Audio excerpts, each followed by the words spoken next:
බොහෝමයක් දරුවන්ගේ කටහඬේ ගැටලු වෙන්නේ මෙන්න මේ ස්වර තන්ත්‍ර වලට සිද්ධ වෙන ඩැමේජස් නිසා.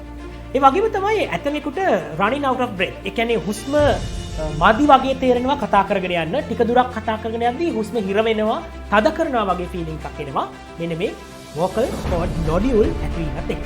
කටහඬේ ගැටලුත් එක්ක වෙන්න පුළුවන් ඉතාමත්ම භයානකම තත්ත්වය තමයි එකවර සිදුවන කටහඬ නැතිවීම. මේ vocal nodule එන්න විශාල වෙලා අපිට සමහරක් වෙලාවට හුස්ම ගැනීමේ අපහසුතාව පවා ඇති කරන්න පුළුවන්.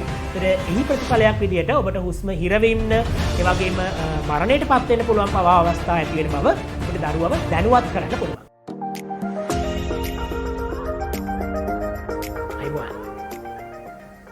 කටහඬ කියන්නේ අපි හැමදෙනාටම ඉතාමත්ම වටින දෙයක්.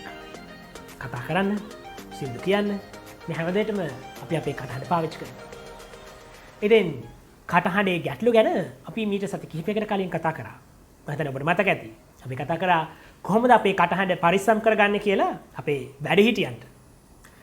අද අපි කතා කරන්න සූදානම් වන්නේ කුඩා දරුවන්ගේ කටහඬේ ගැටලු ගැන. මොකද බොහෝමයක් අම්මලා තාත්තලා වද වෙන කාරණාවක් තමයි දරුවෝ මහා හයියෙන් කෑ ගහලා ඉවර වෙලා බොහොමයක් ඉක්මනින් ඔවුන්ගේ කටහඬ ඩැමේජ් කරගන්නවා. ඉතින් ගොඩක් දෙනෙක් මගෙන් අහනවා අපිට මේකට මොකක්ද කරන්න පුළුවන්? මේ කටහඬ ඩැමේජ් වෙන එකට මොකුත් ක්‍රම නැද්ද මේක වළක්ව ගන්න? මේ යනාදි වශයෙන් ගොඩක් ප්‍රශ්න මගෙන් බොහොමයක් දෙනෙක් අහනවා. ඉතින් ඒක නිසා මම හිතුවා අද කතා කරන්න කුඩා දරුවන්ගේ කටහඬේ ගැටලු ගැන. මම හිතනවා මේ වීඩියෝව ඔබ හැමදෙනාටම වටිනා පණිවිඩයක් වේවි. ඒක නිසා අනිවාර්යයෙන්ම අවසානයේදී නරඹන්න කියලා හැමෝටම ආරාධනා කරනවා. අපි බලුවොත් අපේ කටහඬ හැදෙන්නේ ප්‍රධාන ක්‍රියාවලින් තුනක් ඔස්සේ. අපි හුස්ම ගන්නවා, හුස්ම පිට කරනවා. හුස්ම පෙනහළු වලට ගිහිල්ලා පෙනහළු වලින් උඩට හුස්ම එද්දී මෙතන අපේ ස්වර තන්ත්‍ර තියෙනවා. මෙන්න මේ ස්වර තන්ත්‍ර දෙක ඊටාත්ම තුනී පටල දෙකක්. මේ පටල දෙක මෙහෙම කම්පණය වෙනවා පෙනහළු වල ඉඳලා එන හුස්ම වැඩිවීමත් එක්කම. මෙන්න මේ කම්පනයත් එක්කම ගිටාර් ස්ට්‍රින්ග් එකට අපි තට්ටු කරද්දී ටින් ටින් ශබ්දයක් එනවා වගේ පොඩි කම්පනයක් හැදෙනවා. මේ කම්පනය අපි දිවතොල් තල්ල චලනය කරලා කතන ශබ්ද බවට පරිවර්තනය කරගන්නවා. ඉතින් මෙන්න මේ ස්වර තන්ත්‍ර වැදෙන වාර ගාන අපි කතා කරන වාර ගාන වැඩි වෙන්න ස්වර තන්ත්‍ර චලනය වෙන වාර ගානද වැඩි වෙනවා. ඒ වගේම අපි මහා හයියෙන් කෑ ගහලා කතා කරන ස්වර තන්ත්‍ර ඇදෙන වාර ගානද වැඩි වෙන අවස්ථා තියෙනවා. ඉතින් මේකත් එක්ක බොහෝමයක් දරුවන්ගේ කටහඬේ ගැටලු වෙන්නේ මෙන්න මේ ස්වර තන්ත්‍ර වලට සිද්ධ වෙන ඩැමේජස් නිසා. අපි දන්නවා අපේ අත්වලින් අපි වැඩ කරනවා වැඩි වුණාම අත්වල චූටි ගැටි තියෙනවා. අපි කියනවා කර ගැටෙනවා කියලා. මෙන්න මේ වගේම චූටි ගැටිදි අපේ vocal cords වලත් එන්න පුළුවන්. අපි කියනවා vocal nodules කියලා. ඉතින් මෙන්න මේ vocal nodules ආපුවාම අපේ කටහඬ quality එක වෙනස් වෙනවා. hoarse කටහඬක් කියලා අපි කියනවා. ඒ වගේ වෙනවා harsh කටහඬක් කියලා අපි සමහරක් වෙලාවට හඳුන්වනවා. මේ වගේ කටහඬේ තියෙන quality එක එන්න වෙනස් වෙන්න පුළුවන් අවස්ථා තියෙනවා. ඒ වගේම සමහරක් දරුවෝ ඊටමත්ම ආයාසයක් ගන්නවා කතාව එළියට දාන්න මේ කටහඬේ ගැටලු නිසා. ඒ වගේම තමයි ඇතමෙකුට running out of breath. ඒ කියන්නේ හුස්ම මදි වගේ තේරෙනවා කතා කරගෙන යන්න. ටික දුරක් කතා කරගෙන යද්දී හුස්ම හිර වෙනවා, තද කරනවා වගේ ෆීලිං එකක් එනවා. මෙන්න මේ vocal cord nodule ඇතිවීමත් එක්කම. ඒ වගේම ඇතමෙක් අපි කියනවා ස්ට්‍රේන් කරලා කතා කරනවා කියලා ආයාසයක් අරගෙන මහත් පරිශ්‍රමයකින් කතා කරන අවස්ථා දකින්න ලැබෙනවා. ඒ වගේම ඇතමෙක්ගේ කටහඬේ පිච් එක එන්න වෙනස් වෙන්න පුළුවන් කටහඬේ ගැටලුත් එක්ක. ස්වර තන්ත්‍ර ඩැමේජ් වුණාම ඒක අපිට අඳුර ගන්න පුළුවන් ක්‍රමයක් තමයි මේ විදිහට කටහඬේ පිච් එක වෙනස් වීම. මම දැකලා තියෙනවා සමහරක් දරුවෝ ඊටමත්ම high pitch voice වලින් කතා කරනවා. ඇත්තටම හේතුව බැලුවොත් ඔවුන්ගේ ස්වර තන්ත්‍ර වල තියෙන ගැටලුවක්. ඒ වගේම තමයි තවත් දරුවන්ගේ අපිට දකින්න ලැබෙන ලක්ෂණයක් තමයි කටහඬේ තීව්‍රතාවය වෙනස් වෙනවා වගේම වොලියුම් එක වෙනස් වෙන්න පුළුවන්. සමහරක් දරුවෝ ඊටමත් softly කතා කරන අවස්ථා තියෙනවා. ඒ වගේම සමහරක් දරුවෝ ඊටමත්ම loudly කතා කරනවා කටහඬේ ස්වර තන්ත්‍ර වල ගැටලු නිසා. කටහඬේ ගැටලුත් එක්ක වෙන්න පුළුවන් ඊටමත්ම භයානකම තත්ත්වය තමයි එකවර සිදුවන කටහඬ නැතිවීම. ඉතින් ඇත්තටම අපි බැලුවොත් sudden voice loss එකක් කිව්වහම ඒක ටිකක් හරි දරා ගන්න අමාරු දෙයක්. ඇත්තටම මගේ ළඟට ගොඩක් දෙමව්පියෝ ඇවිල්ලා තියෙනවා මේ ප්‍රශ්නෙත් එක්ක ගොඩක් බය වෙලා බබා ආයෙ කතා කරන්නේ නැති වෙයිද දන්නේ නැහැ. හොඳට කතා කර හිටියා එකපාරටම කතා කරන එක නතර කරා. දැන් කතා කරන්නෙම නැහැ. කතා කරන්නම අමාරුයි කියලා. ඇත්තටම හේතුව බැලුවොත් vocal cords ගොඩාක් damage වුණ අවස්ථාවලදී තමයි මේ විදිහට කටහඬ වෙනස් වෙන්නේ. එහෙම නැත්නම් කටහඬ යම් කිසි කාල පරිච්ඡේදයකට කටහඬ ගොඩක් වෙලාවට නැති වෙන්නේ. ඉතින් මේ හැමදේම සිද්ධ වෙන්නේ අපි කරන වැරදි චර්යා රටාවන් නිසා. ඉතින් අපි කිව්වට මෙතනදී අපේ දරුවෝ කරන වැරදි චර්යා රටාවන් නිසා. එතනදී අපි ප්‍රධාන වශයෙන්ම සැලකිලිමත් වෙන්න ඕන කාරණාව තමයි දරුවෝ කටහඬ ඕවර් යූස් කරන එක, එහෙම නැත්නම් මිස් යූස් කරන එක. අපිට පුළුවන් ඔබේ දරුවා ඊටමත්ම ශබ්ද නගා කතා කරනවා නම් කටහඬ ඩැමේජ් වෙනකන් ඉන්නේ නැතුව ඊට කලින්ම අපිට පුළුවන් දරුවන්ට අවබෝධය දෙන්න පුතා ඔයාම හයියෙන් කෑ ගහලා කතා කරොත් ඔයාගේ කටහඬ නැති වෙන්න පුළුවන්, ඔයාගේ කටහඬ ඩැමේජ් වෙන්න පුළුවන් කියන පණිවිඩය දරුවන්ට කියන්න. ඒ වගේම තමයි අපිට soft voice එකට reward එකක් දෙන්න පුළුවන්. අපි දන්නවා නම් බබා ඊටමත්ම ආයාසයෙන් කතා කරනවා කියලා ඒ වෙනුවට අපිට කියන්න පුළුවන් නෑ. එහෙම නෙමෙයි. ඔහොම කතා කරොත් ඔයාගේ කටහඬ ඩැමේජ් වෙනවා. ඊට වඩා අපි softly කතා කරමු. ඔයා softly කතා කරොත් මම ඔයාට star එකක් දෙනවා.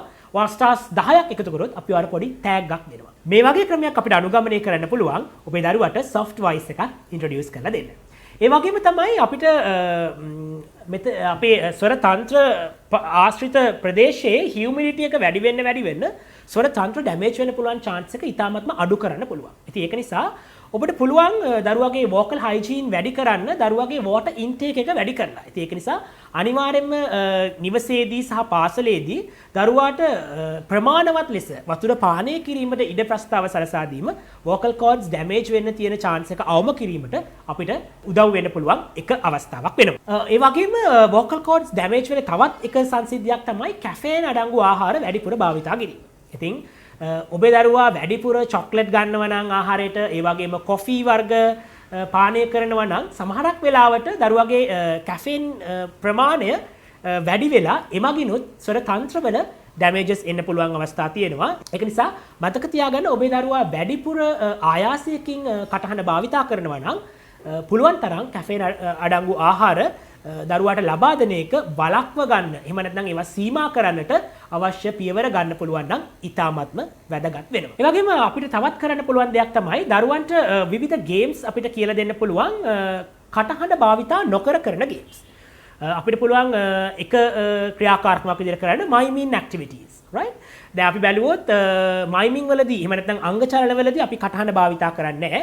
ඉතින් අපිට ඒක දරුවොත් එක්ක ක්‍රියාකාරකම් කරද්දී ඔබ දන්නවා නම් ඔබේ දරුවාගේ කටහඬ ඩැමේජ් වෙනවා, කටහඬ වෙනස් වෙනවා කියලා දරුවට කතා නොකර ඉන්න කිව්වයි කියලා ප්‍රතිඵලයක් අපිට ගන්න බැරි නිසා අපිට පුළුවන් ක්‍රියාකාරකම් අතරට මෙන්න මේ මයිමින් ක්‍රියාකාරකම් එකතු කරන්න, අංග චලන ක්‍රියාකාරකම් එකතු කරන්න, ඒවත් එක්ක දරුවට විනෝදයක් සපයන්න පුළුවන් වගේම දරුවගේ කටහඬ භාවිතා කිරීමට තියෙන අවස්ථා අවම කරන්නටත් අපිට අවස්ථාවක් එනවා. ඒ වගේම voice rest එකක්, එහෙම නැත්නම් vocal nap එකක් දෙන activities අපිට කරන්න පුළුවන් නම්, ඒ කියන්නේ අපි යම්කිසි ක්‍රියාකාරකමක් කරලා ඉවරුනාම දරුවට කියනවා right okay මේ වෙලාවේ ඉඳලා මේ වෙලාව වෙනකන් අපි voice nap එකක් දෙනවා. මේ වෙලාවේදී අපි කවුරුත් කතා කරන්නේ, අපි හැමෝම quietly ඉන්නේ. බලමු කොච්චරක් වෙලා වැඩිම වෙලාවක් බලමු කාටද වැඩිම වෙලාවක් quiet voice එකක් තියාගෙන ඉන්න පුළුවන් කියලා. quiet voice එකක් වැඩිම වෙලාවක් තියාගත්ත කෙනාට අපි reward එකක් දෙනවා. vocal nap එකක් වැඩිම වෙලාවක් තියාගත්ත කෙනාට අපි reward එකක් දෙනවා. මේ ආකාරයෙන්ුත් අපිට පුළුවන් අපේ දරුවන්ට vocal damages වෙන්න පුළුවන් chances අවම කර ගැනීමට උදව් කරන්න. ඒ වගේම තමයි අපිට දරුවන් එක්ක කතා කරන්න පුළුවන් අපි කටහඬ භාවිතා කරන ප්‍රමාණය වැඩි වෙන්න ස්වර තන්ත්‍ර damage වුණොත් එමගින් වෙන්න පුළුවන් අහිතකර බලපෑම් ගැන. මොකද ඔබේ දරුවට තේරුම් ගැනීම මට්ටම අනුව ඔබට මේක එක්ස්ප්ලේන් කරන්න පුළුවන් විදිහ වෙනස් වෙනවා. යම් හේකින් ඔබේ දරුවා වයස අවුරුදු 8, 9, 10 වගේ වයස්වල ඉන්නවා නම් තේරුම් ගැනීම හොඳ මට්ටමක තියෙනවා නම් ඔබට කියන්න පුළුවන් මේ vocal nodules එන්න විශාල වෙලා අපිට සමහරක් වෙලාවට හුස්ම ගැනීමේ අපහසුතාව පවා ඇති කරන්න පුළුවන්. ඒතර එහි ප්‍රතිඵලයක් විදිහට ඔබට හුස්ම හිරවෙන්න, ඒ වගේම මරණයටපත් වෙන්න පුළුවන් පවා අවස්ථා ඇති වෙන බව අපිට දරුවව දැනුවත් කරන්න පුළුවන්. ඒක නිසා මතක තියාගන්න මේ වගේ ක්‍රම භාවිතා කරලා ප්‍රශ්නයක් ඇති වෙන්න කලින්, ඒ කියන්නේ කටහඬේ ගැටලුවක් ඇති වෙන්න කලින් ඔබේ දරුවගේ කටහඬ පරිස්සම් කර ගැනීමට දෙමව්පියන් විදිහට ලොකු අවධානයක් ගන්න පුළුවන් නම් මම හිතනවා ඒක බොහෝමයක් ප්‍රයෝජනවත් වේවි කියලා. ඒ වගේම තමයි අපි බලමු යම් හේකින් ඔබේ දරුවගේ කටහඬ ඩැමේජ් වෙලා තියෙනවා නම් මේ වෙද්දි මොකක්ද අපිට කරන්න පුළුවන් කියලා. ප්‍රධානම කාරණාව තමයි නිවසට වෙලා අත් බෙහෙත් එහෙම නැත්නම් වෙන වෙන ක්‍රම විදි උපාංග try කර ඉන්නවට වඩා ඔබට කරන්න පුළුවන් හොඳම දේ සුදුසුකම්ලත් වාග් ව්‍යාධි වේදිවරයෙක්ව හමු වෙලා ඔබේ දරුවගේ කටහඬ ඩැමේජ් වෙලා තියෙන්නේ මොන මට්ටමටද ඇයි මේක ඩැමේජ් වෙලා තියෙන්නේ කියන කාරණාව අඳුර ගැනීම. ඒ වගේම අපිට අවශ්‍ය නම් ENT ස්පෙෂලිස්ට් කෙනෙක්ව හම්බ වෙලා අපිට පුළුවන් වෝකල් කෝඩ්ස් වල ඩැමේජ් එක සිද්ධ වෙලා තියෙන්නේ කොයි මට්ටමටද කියන එක කැමරාවක් ආශ්‍රයෙන් හඳුනා ගැනීම. ඉතින් මේ වගේ ඉන්වෙස්ටිගේෂන් වලින් අපිට අඳුර ගන්න පුළුවන් දරුවගේ ස්වර තන්ත්‍ර වලට සිද්ධ වෙලා තියෙන හානිය. එමගින් අපිට ඒ හානි පූර්ණය කර ගැනීම සඳහා නිවැරදි චිකිත්සන ප්‍රතිකාර ක්‍රම භාවිතා කරන්න පුළුවන්. ඉතින් මම හිතනවා අද අපේ වීඩියෝව ඔබට යම් පණිවිඩයක් එකතු කරන්නට ඇති ඔබේ ජීවිතයේ වැදගත් පණිවිඩයක් එකතු කරන්නට ඇති කියලා යම් හේකින් ඔබ දන්නා කෙනෙකුට කුඩා දරුවෙක් ඉන්නවා නම් මම හිතනවා මේ වීඩියෝව වැදගත් කියලා ඔබ හිතනවා නම් ඔබට පුළුවන් ඔබේ මේ වීඩියෝව ඔවුන් සමග බෙදා ගන්න.